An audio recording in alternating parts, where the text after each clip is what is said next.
CBSE board का जो है प्री बोर्ड से पहले मतलब फाइनल एग्जाम 2025 से पहले मैं आप लोग को लेटेस्ट न्यूज सीबीएसई जो है आप लोग को लेटेस्ट पे लेटेस्ट आपको जो है आगाह कर दे रहा है, पहले से इन्फॉर्म कर दे रहा है कि इस बार कोई भी बच्चा जो है चूक ना पाए। कोई बच्चा जो है इसको जब एग्जाम में जब अपीयर हो तो इसको किसी प्रकार का जो है प्रॉब्लम को फेस ना करना पड़े। सीबीएसई अब जो है 3 नया जो है चेंजिंग लेकर आ गया। Changing number 1, changing number 2, changing number 3। वो 3 नया चेंजिंग क्या है? 3 ऐसा नया बदलाव आया है एग्जाम का पहले। अब देख सकते हैं एकदम तोड़ के। पहला नंबर जो है ट्रेडिशनल आंसर।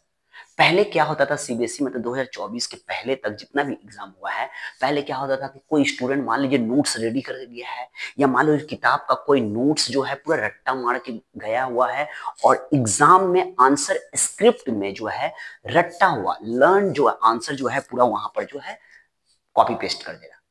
लेकिन इस बार जो है आपको सीबीएसई डायरेक्ट इन्फॉर्म कर देना है कि ट्रेडिशनल आंसर नहीं होना चाहिए। कैसा आंसर होना चाहिए? आपका खुद का ओन शब्द होना चाहिए, आपका टू द पॉइंट वाला बात होना चाहिए, अपना खुद का ऑथेंटिक जो आपका आंसर है वो होना चाहिए। सेकंड चेंजिंग क्या हुआ है?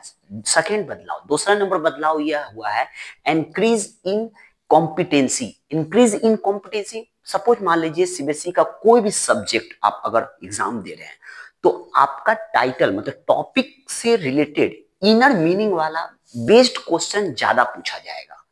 सपोज मान लीजिए आपका पेपर जो है 80% का पेपर है तो आपका 50% जो है इस बार जो है 50% जो है आपका मीनिंग बेस्ड क्वेश्चन ज्यादा बढ़ा के दिया जाएगा। मीन्स तो 80 का 50% कितना है बाबू? 40%। 40% क्वेश्चन जो है मैक्सिमम जो है लॉन्ग क्वेश्चन जो है या आपका क्या होगा? मीनिंग बेस्ड क्वेश्चन दिया जाएगा। Increase in competency. और तीसरा बदलाव जानने के लिए फटाफट रेडी हो जाइए। तीसरा बदलाव क्या है? New skill based assessment. New skill based assessment क्या है? सीबीएसई ये चेंजिंग इसलिए लाया है कि हर साल की तरह इस साल भी स्टूडेंट जो है ज्यादा 90 स्कोर क्रॉस करें।